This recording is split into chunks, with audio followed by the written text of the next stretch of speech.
2022-29 TET 30 December सालमारिव TET आमजुगमुं अंगमानि Tripura हास्तिव आमजुगमुनि बोथाय फलगो रोजाक फानो ताबुसुक जरा appointment letter रोजाकेखौ ते खाकसे फासिंके रों फोरोंनाय रक हास्तिव आसुक गरै ते रों फोरोंनाय रकनो गतालके सामुंगो टिसक जानानि बागै ते एपॉइंटमेंट लेटरनि सालायमुंगो राजखर आवलिव सालायमुं खलायै शिक्षा भवनो टीआरबीटी बोर्डनि अक्रा नायखंनानि थानिव डेपुटेशन रेखा 2022-20 टेट पास अंगनाय सिखला सिलिरो दाक्ति-दाक्तिनो बरकनो एपॉइंटमेंट लेटर दिनानि बागै हास्तिनि मन्त्री अक्रा डॉक्टर मानिक साहानि थानिव कबक मुंगो खलायका टेट पास अंगजा सिखला सिलिरो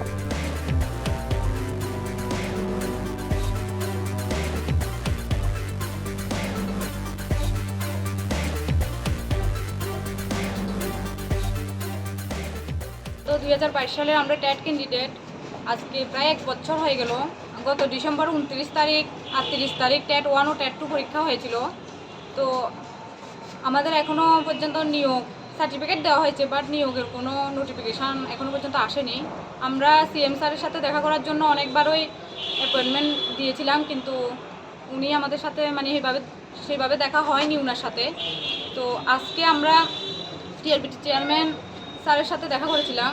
তো স্যার বলেছিলেন যে মানে স্যারের হাতে তো কোনো কিছু নেই, স্যার যদি সিএম স্যার যদি বলে তাহলে স্যার মানে আজকে যদি ও অর্ডার দেয় আজকেই উনি নিয়োগ করে নিতে পারবেন, কিন্তু স্যারের নিজের হাতে তো কোনো কিছু নেই।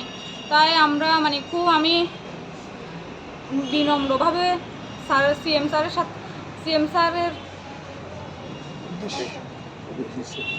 স্যারের উদ্দেশ্যেই বলবো আমাদের যাতে অতি সত্বর নিয়োগ করা হয় রাজ্যের শিক্ষক স্বল্পতা দূরীকরণের জন্য, কারণ অধিকাংশ স্কুলেই শিক্ষক স্বল্পতা। তো যদি আমাদের নিয়োগ করা হয় তাহলে আমরা খুবই উপকৃত হব ওনার কাছে।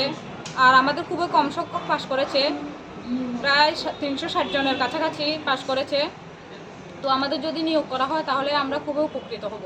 এর আগেও আমরা অনেকবার এখানে সমবেত হয়েছি যে 2022 সালে যে টেট পরীক্ষা অনুষ্ঠিত হয়েছিল সেখানে প্রায় 35,000 ক্যান্ডিডেট সেই পরীক্ষায় বসেছিল। তার মধ্য থেকে টেট 1 এবং টেট 2 মিলিয়ে আমরা 361 জন মাত্র পাশ করেছি। আমরা দেখেছি যে এখনকার যে এডুকেশন ডাইরেক্টর ত্রিপুরার যে প্রত্যেকটা স্কুলে ভিজিট করতে, এবং উনি বলেছেন যে ত্রিপুরার যে শিক্ষক স্বল্পতা রয়েছে, এবং আমাদের যে মুখ্যমন্ত্রী উনিও বিধানসভায় দাঁড়িয়ে বলেছেন যে আমাদের টেট 1-এ 1615টা সিট খালি আছে এবং টেটে প্রায় 1643টা সিট খালি আছে। কিন্তু আমরা এত কম সংখ্যক পাশ করা সত্ত্বেও উনি আমাদের নিয়োগের ব্যাপারে কোনো কিছু ভাবছেন না, এবং তাই আমরা আজকে ডাইরেক্টরের সঙ্গে কথা বলেছি এবং উনি বলেছেন যে দপ্তর রেডি আছে শিক্ষক নিয়োগের জন্য, কিন্তু মুখ্যমন্ত্রী আমাদের যে এডুকেশন মিনিস্টার উনি এখনও আমাদের নিয়োগের ব্যাপারে কোনো কিছু বলছেন না, তাই উনি নিয়োগ করতে পারছেন না। তাই আমরা আপনাদের মাধ্যমে বলতে চাই যাতে আমাদের দ্রুত নিয়োগ করে ত্রিপুরার যে শিক্ষক স্বল্পতা দূরীকরণে সক্রিয় ভূমিকা সরকার গ্রহণ করে।